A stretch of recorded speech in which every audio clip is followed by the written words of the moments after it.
Magandang araw po mga kapuntos, at sa araw na ito po meron po akong tampok na video para sa inyo at sana ay magustuhan ninyo.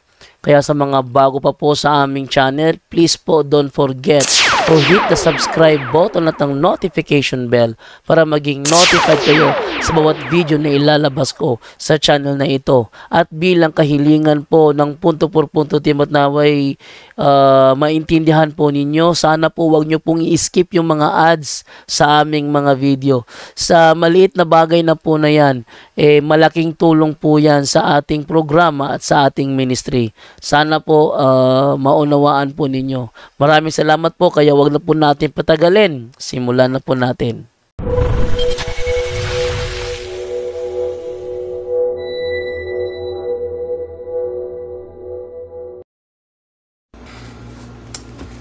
So ngayon mga kapatid, nandito pa tayo sa Habit 2 of Highly Effective People ni Stephen R. Covey.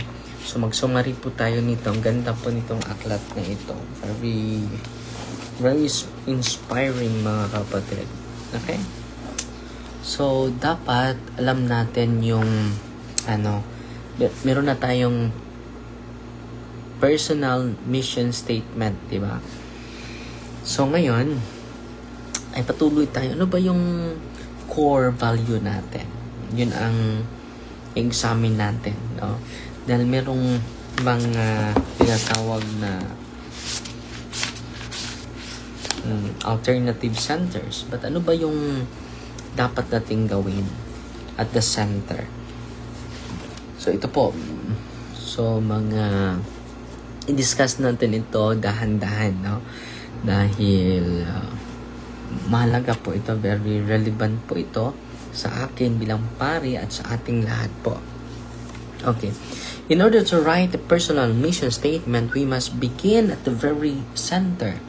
Dapat alam natin ano yung core values natin, ano yung gusto natin.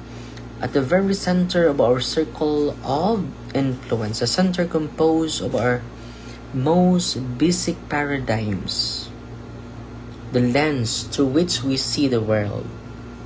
It is here that we deal with our visions and our values. Dapat alam natin yung core natin. Ano yung reason natin, the core reason, the core values, the core, our vision. It is here that we use our endowment of self-awareness to examine our maps. And if we value correct principles, to make certain that our maps accurately describe the territory. That our paradigms are based on principles and reality. So dapat yung paradigm natin, yung core natin, based on principles, not opinion, not opinionated, not mere ideas, but it should be an objective data, objective idea, objective truth. Based on principles and reality. It is here that we use our endowments of conscience as a compass to help us detect our own unique talents and areas of contribution. It is here that we use our endowments of imagination to mentally create the end we desire, giving direction and purpose to our beginnings and providing the substance of the written personal constitution. So, dapat alam natin yung center. No? Ano ba itong center? It is also here that our focus efforts achieve the greatest results. Kung nakafocus tayo sa sentro, sa ating core values, ating core virtues, no, efforts achieve the greatest results. Not only a good result, but a greatest result. Okay? Whatever is at the center of our life will be the source of our security, guidance, wisdom, and power. No? Kung ano yung nasa sentro natin, will be the source of our security, guidance, wisdom, and power. Security, ano ba itong security mga kapatid?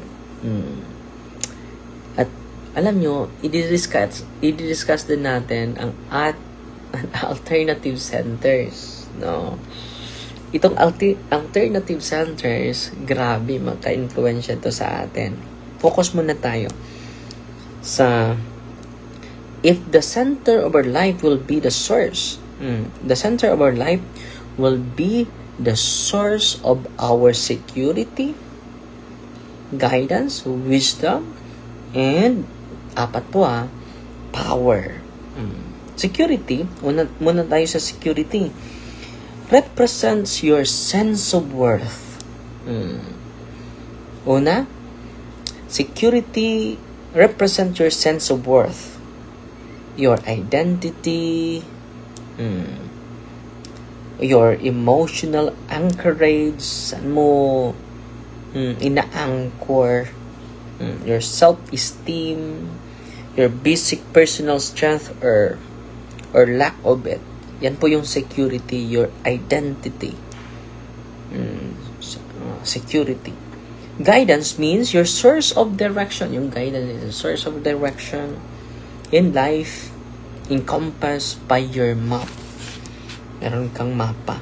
Your internal frame of reference that interprets for you what is happening out there, or standards or principles or implicit criteria that govern moment-by-moment decision-making and doing. So, yung guidance is a source of direction, yung guidance mo.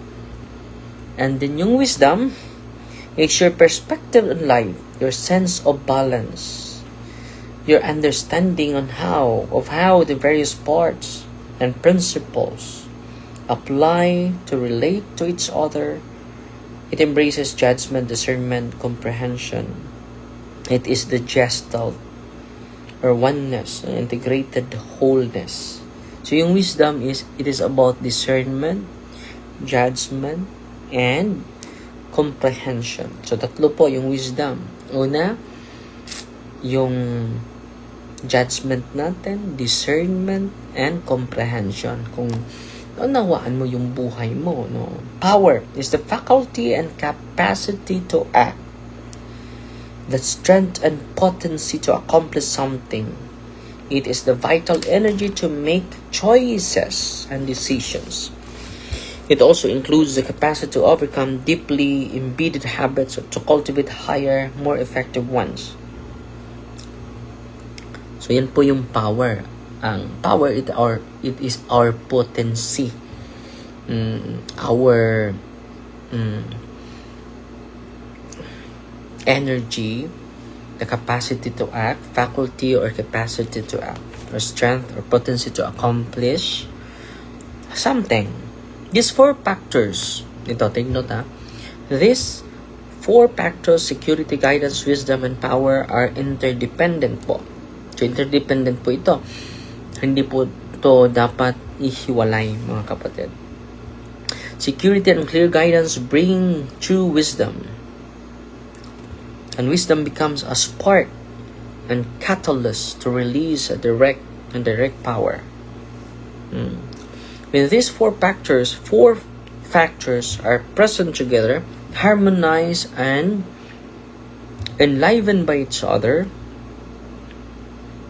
they create the great force of noble personality, a balanced character, a beautifully integrated individual. Kung nandito po itong apat na ito, una, security, wisdom, guidance, power.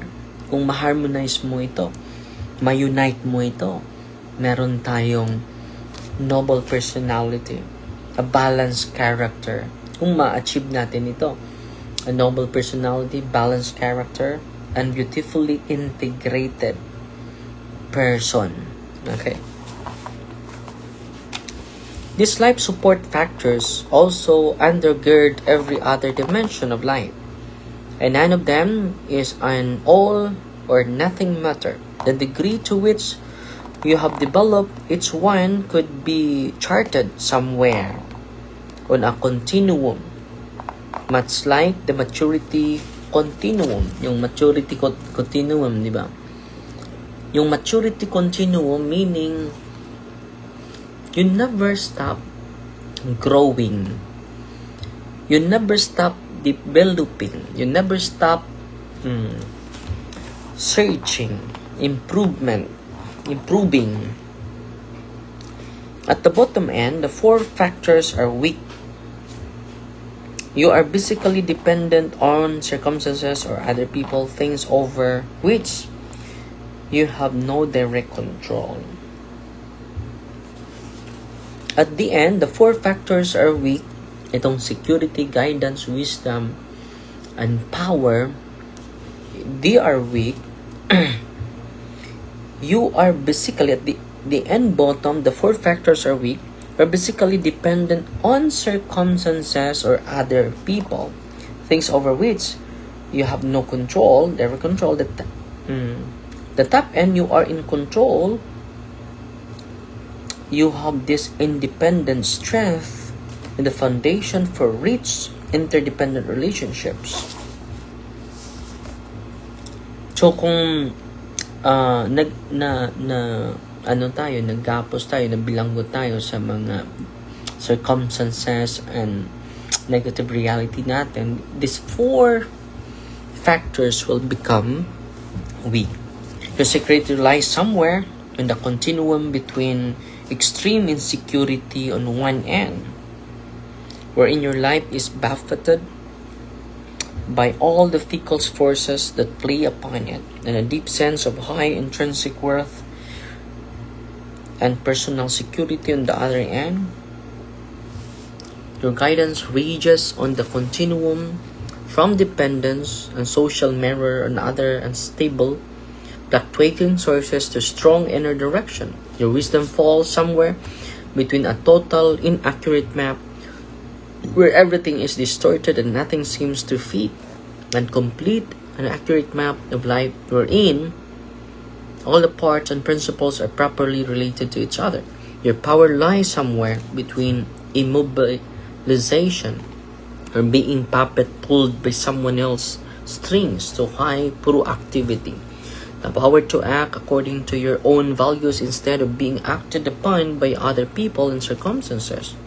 The location of these factors in the continuum, the resulting degree of their integration, harmony, and balance, and their positive impact on every aspect of your life, your function of your center, the basic paradigms at your very core. So, i-discuss natin ngayon bakit less effective tayo because of the alternative centers.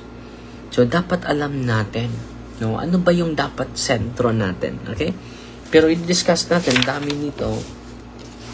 Merong tinatawag spouse-centeredness, meron ding family-centeredness, meron ding money-centeredness, meron ding work-centeredness, merong possession-centeredness, merong pleasure-centeredness, friend-enemy-centeredness, meron ding church-centeredness, merong self-centeredness. So, identifying your center. So, ngayon, yan po i-discuss natin. No? Pero kung nasa tama tayo, nakasentro tayo sa tamang core values and principles natin, the more we increase our circle of influence po. So, for this time, yan lang po muna yung i-share ko sa inyo. So, at the center. So, it should be, itong 4 na ito, it influence us. Mga kapatid. Una, security. Pangalawa, guidance. Pangatlo, wisdom. Pang-4 is power. Makunan yung kagalakan mo, yung energy mo, kung wala kang wisdom. No?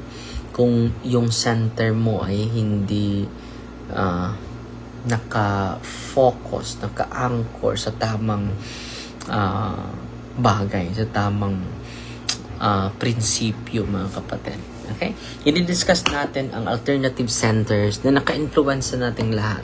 Masunod na araw. So, dinidiscuss ko kanina, yung ilan, no? So, i-discuss natin thoroughly sa sunod ng mga araw, okay? Fight Team Maria at Attacks FD with a humble heart. In the name of the Father, and of the Son, and of the Holy Spirit, Amen. Our Father, who art in heaven, hallowed be the name. The kingdom come, the will be done on earth as it is in heaven. Give us this day daily bread, and forgive us our trespasses, as we forgive those who trespass against us. And lead us not into temptation, but deliver us from evil. Amen. So, mag-ingat kayo sa scammer, no? Nagko-comment sa atin. Please send me friend request. No, hindi po yan ako. Scammer po yan, no? No? Yung ginagamit yung pangalan natin. Mag-ingat po kayo dyan, ha?